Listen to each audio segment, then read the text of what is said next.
Thanks, Paul and Margaret. My name is Bob Brandt, and I'm with Black Knight. Black Knight is a leading provider of integrated technology, data, and analytics for the mortgage industry. Many of the nation's leading financial institutions, as well as hundreds of mid-market clients, use our innovative solutions to help them grow their businesses and overcome complex business challenges across the mortgage ecosystem. And now I'm excited to introduce our next Innovator Insight. If data is the new oil, the critical resource in our industry, then protecting that data must be a top priority for lenders and vendors alike. Join me in welcoming three experts to give us some perspective on what you need to do to protect your company and your customers. With us is Melissa Thomas with Cmply, Robert Moore of Inventiv, and Ike Suri with Funding Shield. Melissa, over to you.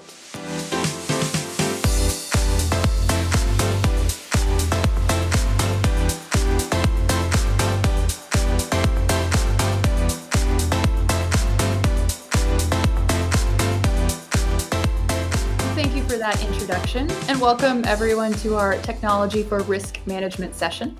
I am Melissa Thomas with Cmply, a social media monitoring and website archival system built specifically for the mortgage industry.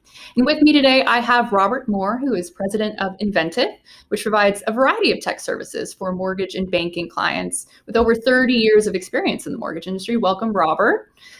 Also with me today is someone who has over 25 years of experience in the tech industry and is father of twins. We've got Ike Suri, who is CEO of Funding Shield and been involved in the tech industry for over 25 years in a variety of industries. So welcome, Robert and Ike. Thanks so much for being with us today. Thank you, Melissa. It's great to be here. Definitely. So I know that many lenders are really concerned about data security, both for personal borrower information, as well as their own protections from a liability standpoint, and being the fiduciary duty of having that protections built in place. So we want to talk a little bit about today about security foundations and how to mitigate risks for those borrowers. So maybe today we can start off with Robert. Maybe you can tell us about some components for layering a cybersecurity foundation at a mortgage or banking lender. That's actually a great question, Melissa, and using the word foundation is perfect segue. Cybersecurity and protecting the entire borrower experience is much like building a house. You make a big mistake if you focus on your custom cabinets and your granite, and you ignore laying a strong foundation. So cybersecurity is much the same way, and unfortunately, in today's world, many companies are ignoring those basics, those foundational items that protect us. It's interesting. Statistics show that most of the incidents and breaches that occur are still due to companies not patching their workstations, their servers, their routers, additional equipment. That should be job one for all of us. Yet here we are, still vulnerable because we're not taking care of those basics.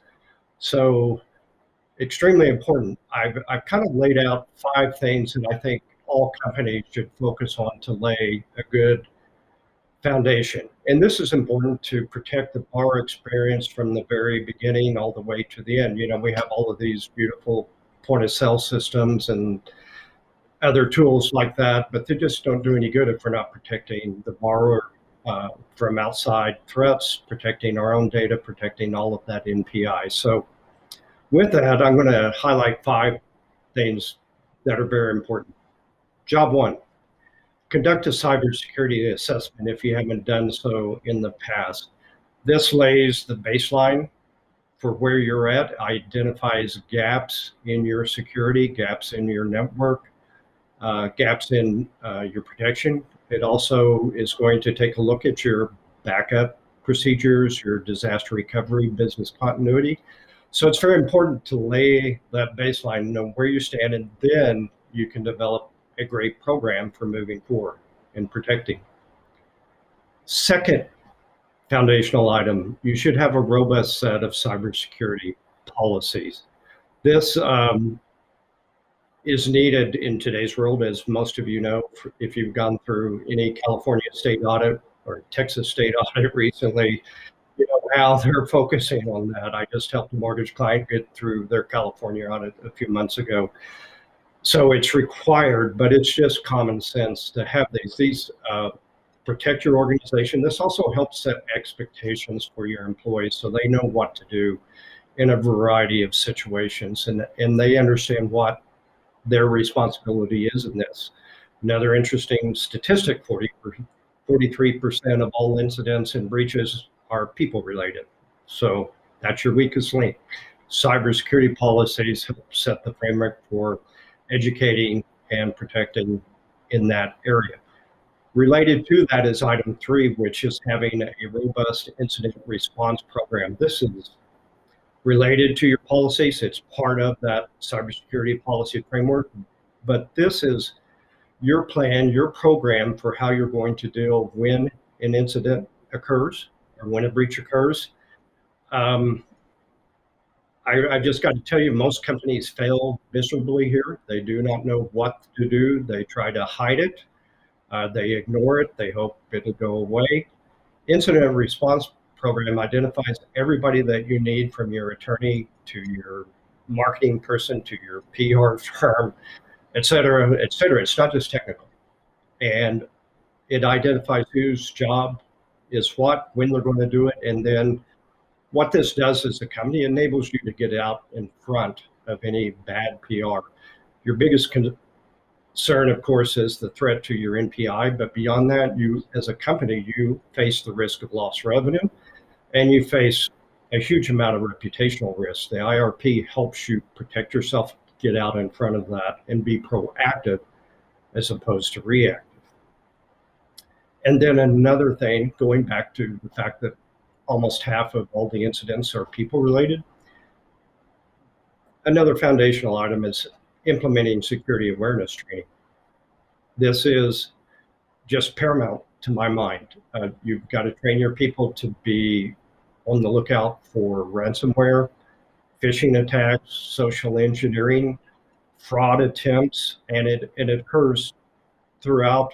They play on our sympathies. One thing that we saw in 2020 is that the hackers started playing on everybody's sympathies, their caring, their compassion, and even their concern about COVID. So there were lots of links to malware and ransomware that were like, hey, check out the COVID illnesses in your area.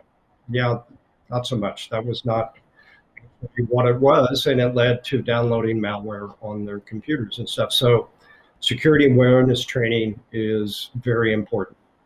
And they look so realistic, right? They look like they, are legitimate links, or it's something that came from your boss, Oh, absolutely. And they get better all the time. And another thing that brings to mind, is that they're now targeting, they're kind of going for the weakest link. It used to be that we thought we weren't vulnerable because we're a medium-sized company. We're not the large banks, but they're going to bypass the larger companies and their good defenses, and they're going to go after medium and smaller sized businesses that are less protected, more vulnerable. So yeah, you have to watch out for that. And then finally, foundational is to practice good hygiene. So you've got to patch your servers, patch your equipment, patch your workstations. You've got to continually do that. One of the things that you need to do is also put a monitoring program in. We've introduced a lot of risk by going home this last year, so we're now only as strong as our remote employees and their network front. So you've got to take steps to monitor what's happening out there, and you've got to also monitor your DR and your BCP plans. You've got to execute live tests. You need to monitor your backup. I'll tell one minor horror story where I went in and did an assessment for a mortgage company, medium-sized Western region. CEO told me how proud he was of their backup apparatus and told me about their new data center that they'd opened here in Phoenix and their co-location. And so their disaster recovery was he was just so proud of it. So we went in and did assessment. We found out that their IT team was not running backups regularly. They were not doing any outside storage. When I visited the colo, they had a whole rack of equipment. All the lights were on, but it was doing absolutely nothing. So good plan to take is trust, but always verify what you're doing. And so, those are not highly, I don't want to get highly technical. Or, we could, with cybersecurity, we can get very technical, but we don't want to do that. But I think companies need to focus on these very foundational, very basic, but very necessary things to do to protect not just themselves, but the borrower experience from A to Z.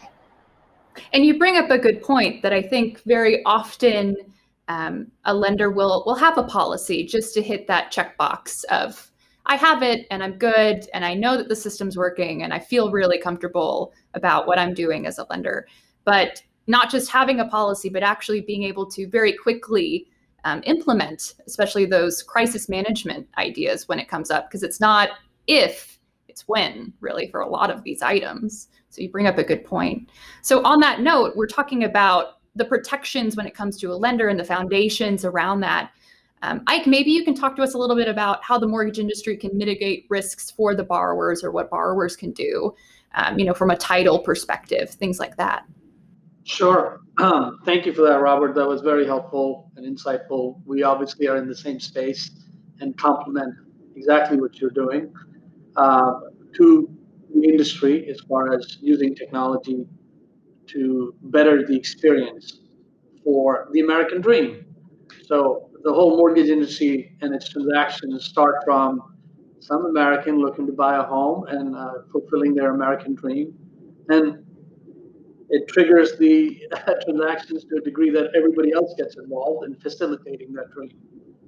And the consumer's down payment, the home buyer's down payment, their life savings that trigger this transaction goes through this journey of lenders extending a loan, verifying all different parties to represent them as stakeholders to facilitate a transaction. And these stakeholders are all kind of in disparate, disjointed locations. And at the last minute of the transaction, they have to kind of come together very quickly, exchange data, and rush to a closing. And for all practical purposes today, the transactions, real estate transactions of these kind, are pretty much online, all the exchange of data and everything like it.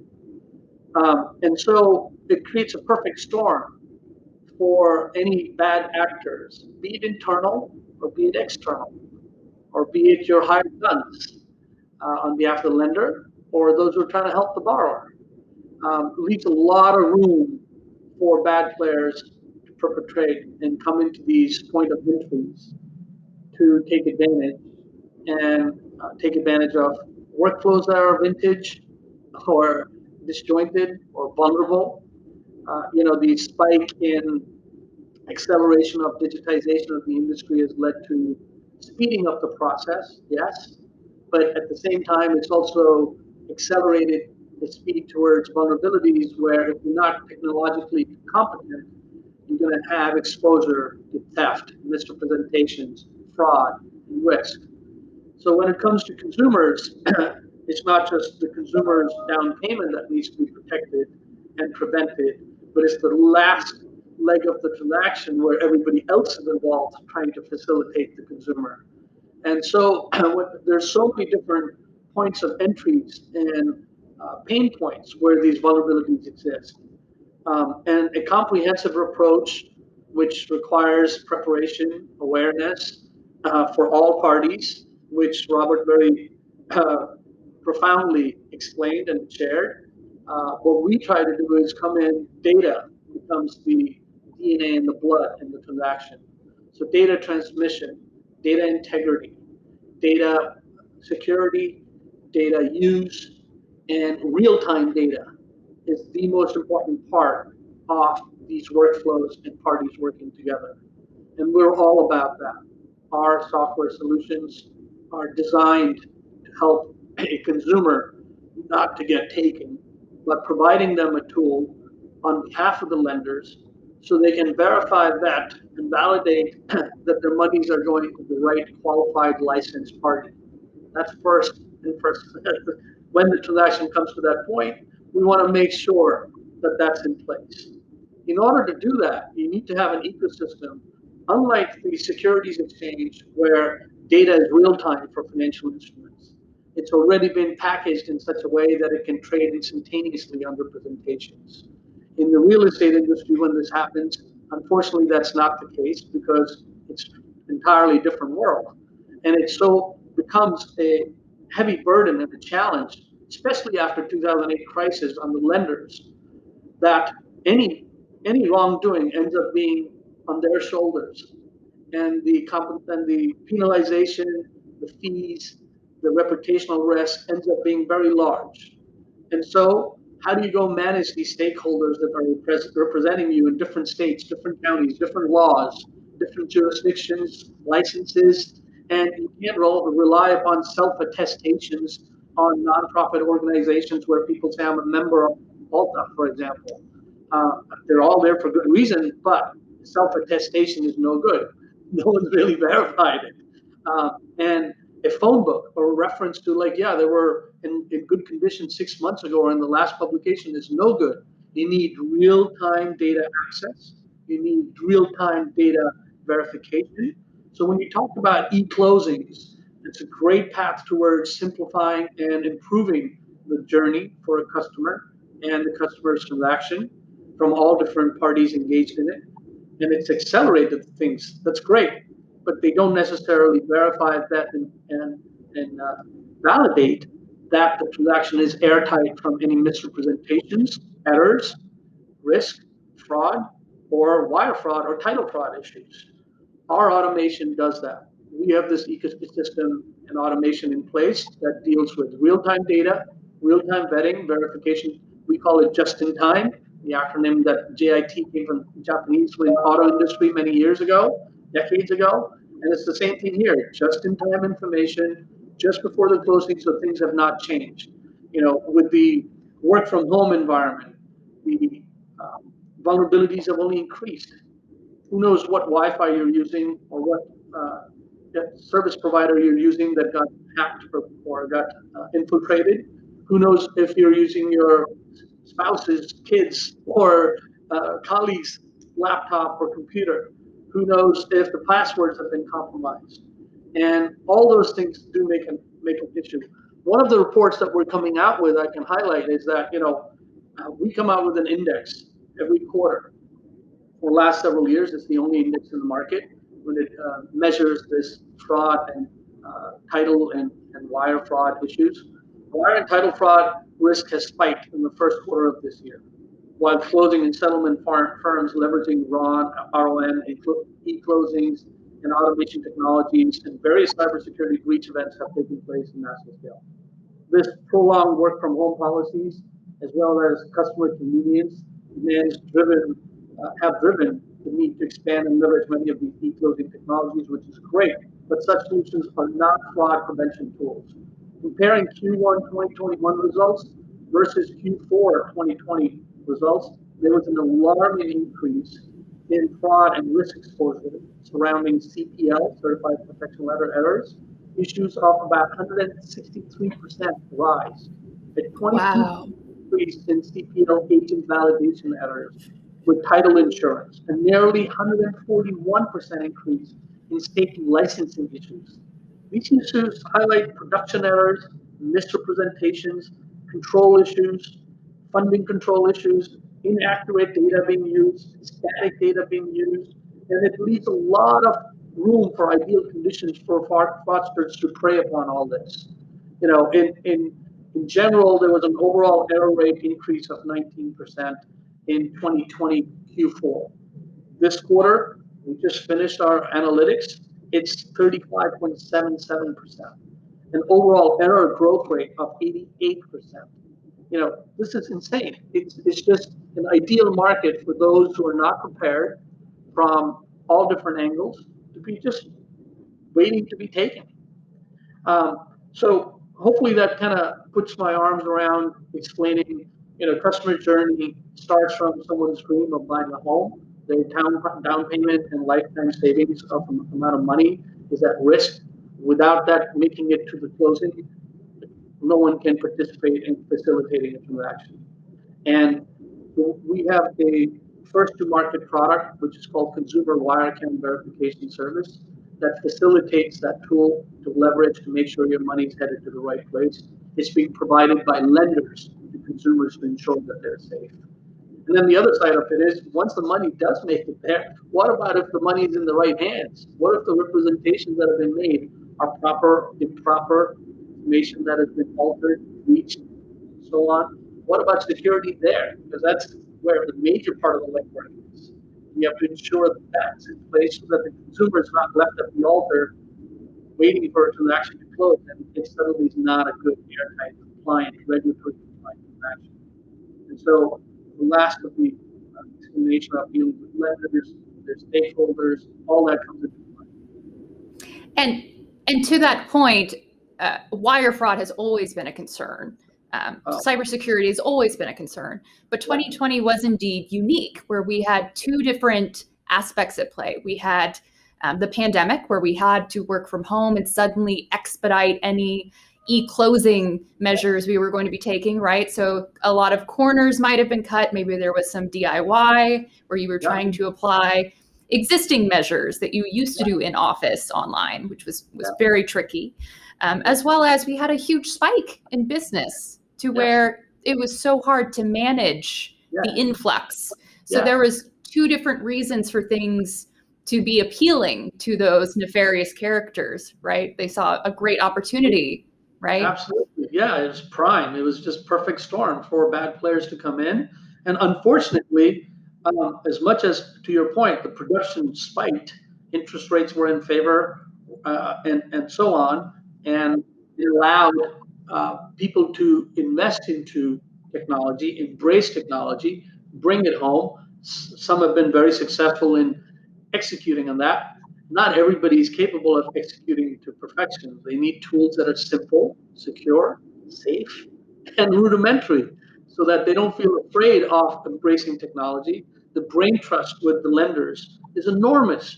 This industry has gone through a lot of resilience over the decades where it's dealt with a number of crises back and forth, housing crisis and so on. So the brain trust just needs better tools to I use that line, you can't send your troops into a gunfight with a knife. The same applies here. If you're dealing with technology, you cannot use older tools to go into technology environment and not be prepared to deal with what's coming your way.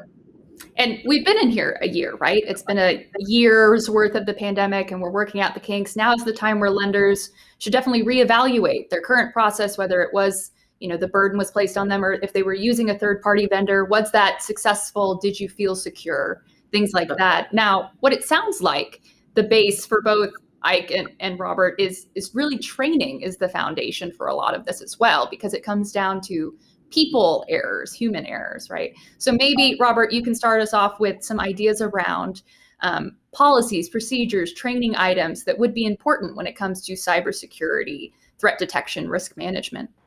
Yeah, we've touched on several of those, so I'll just reinforce that. But the policies and that framework is very important, and it applies to IT. As I mentioned, there was really no monitoring or verification for that one larger mortgage company on their backup procedures and stuff. So you need to have policies for IT to ensure that they're doing their job and ensuring that they're monitoring, ensuring that they're putting the protections in place. We all get busy. We learned that in 2020 and we cut those corners. We need to put in that policy framework to make sure we're not cutting those corners and that we're verifying everything's happening the way it should. And then, of course, security awareness training. Coming back to people, 43% of our issues are caused due to people error, not intentionally. Oftentimes it's just an accident, but it's that training that's going to make them more aware, make them look more closely at those emails that come in, look at that email from the CEO and say, gosh, I don't remember him spelling his name that way before, so maybe I shouldn't wire those funds. But it just increases awareness, increases your chances of being proactive instead of reactive. It's just hugely important. And how often should somebody train, their staff for cybersecurity threats? Continually. So, for example, our security awareness programs, we generally go in and do quarterly testing. So we'll send phishing and fraud emails and scams to the employees. And, if they do well, then we can decrease the frequency, but that hasn't happened yet. And then the beauty of the programs, your bad actors within the company, the ones that click on everything, because we all have those, your programs automatically and intelligently start training them, so they get more frequent training. But it should be an ongoing process, a continual process, and we can refine it and customize to each company's needs. That's good. The personalization of, you're a repeat offender, why don't we help you out a little bit more, right? Maybe you can also speak to policy, procedures, training, being at the foundation. I have some experience in a title company and background, and looking for particular red flags that were really noteworthy. That's worth discussing. Sure. So, we have, to complement what Robert is suggesting, that's absolutely needed with staff and training. In our automation and workflows, we automatically deal with that because we've broken down their step-by-step daily process into a safeguard, secure workflow, automated, that basically we have designed it for what they usually do all the time, but in a safe environment that you can't go beyond, you can't really go outside of it or get exposed to getting away from security itself. So it's kind of like an airtight pipeline within which the workflow. A vault, maybe. Yeah. Like a vault. And I use this analogy. I used to be in technology where we used fiber optics transmission, and fiber optics was basically taking your data of all sorts and converting it into a piece of light, and then transmitting it as light through a fiber optic cable. And during that transmission, it could be worldwide, it could be statewide, it could be anywhere. If anybody tapped into it, they could not decode it. It was secure. They couldn't alter it.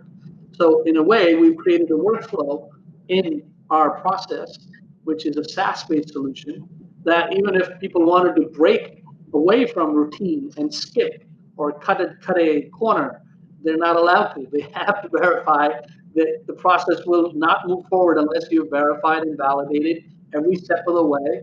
And that automatically safeguards from automatically trains people, that's one, and keeps them disciplined and avoids human error. And it continues to improve as markets change, and it completes, and we've made it malleable and scalable so that the design, a schema of that, what we call, can be dictated by the operator of the business. And so that automatically serves the purpose of existing brain trust, additional discipline, security, seamless, safe, and continued support in an environment where you continue to grow and you can't cut corners or make errors. And uniformity, because everybody has to operate within the same standards, as opposed to maybe if it had been a manual process. I'm really busy this week. I'm going to push this through. And that just so happens to be the one that was the biggest red flag of all. That's how it always happens, right? You hit it, right. So there's clients that are going with 10,000 transactions, 20,000 transactions a month, and the laborious task from the days of the past was such that we'll do 10% of those where we need to mandatorily comply. And that will be good enough. We'll take the risk on the 90 because we can't really humanly possible that we can do it. But today, yes, you can with this automation and workflow and the proven track record. We just passed a milestone of $1 trillion with no losses. And then there are many other solutions like us with Funding Shield, maybe not the same solution, but complementary peers that the technology today collectively allows lenders to take these tools, make it easier, make it safe, and enhance the customer experience. It started off with the customer wanting to make sure the American dream is safeguarded and delivered is an enjoying experience, not a nightmare where you've lost your savings and don't have a house to buy or money left to buy. There's no recourse for that money if it's taken away in ether or it's been stolen. There's no recourse today. the worst case scenario. Other than the marketing piece, I can plug in that Funding Shield provides a loss prevention against it. Sure. Good. I know we're running short on time, so maybe you guys have some closing statements you'd like to offer about cybersecurity, risk management, big things not to do, or big red flags to look out for as a closing goodbye to everyone. It's funny you mentioned what not to do. So I think I'd like to close with like the perfect case study of what not to do. So I'll bring up the Equifax breach of a couple of years ago. And that's actually turned into a case study in universities of how not to handle cybersecurity and how not to respond from a PR and reputational risk point of view. But let me just point out a couple of highlights with what they did wrong. First of all, the whole thing happened because they didn't patch their servers. Job one, you've got to do that. So they left the door open, and 147 million people had their personal data compromised and hacked. So huge, huge breach. What else did Equifax do wrong?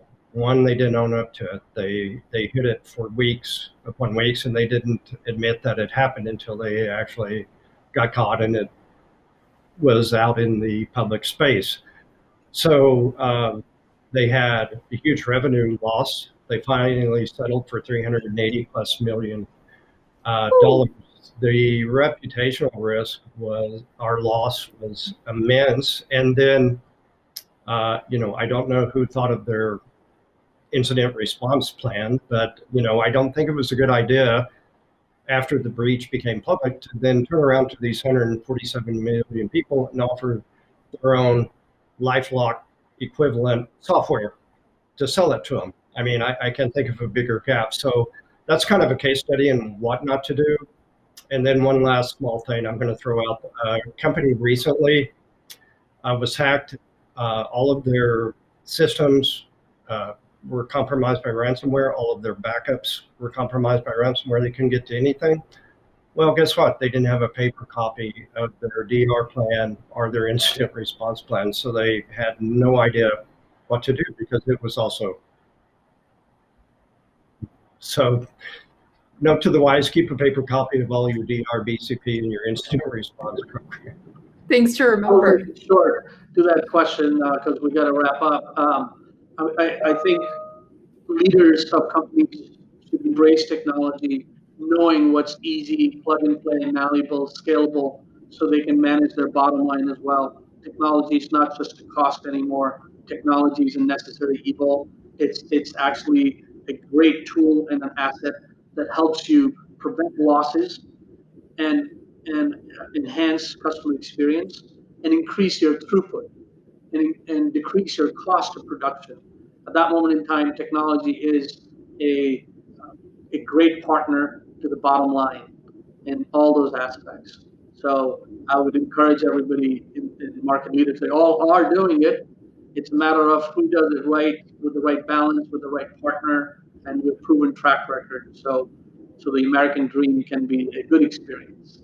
Well said, Ike. Thank you so much for being with us today. Ike and Robert, I think that I'm walking away with new tidbits of information. I hope that the rest of the audience will do so as well. And more importantly, they'll run to their printer to go print out those policies ahead of time. But thanks so much, guys. Oh, thank you.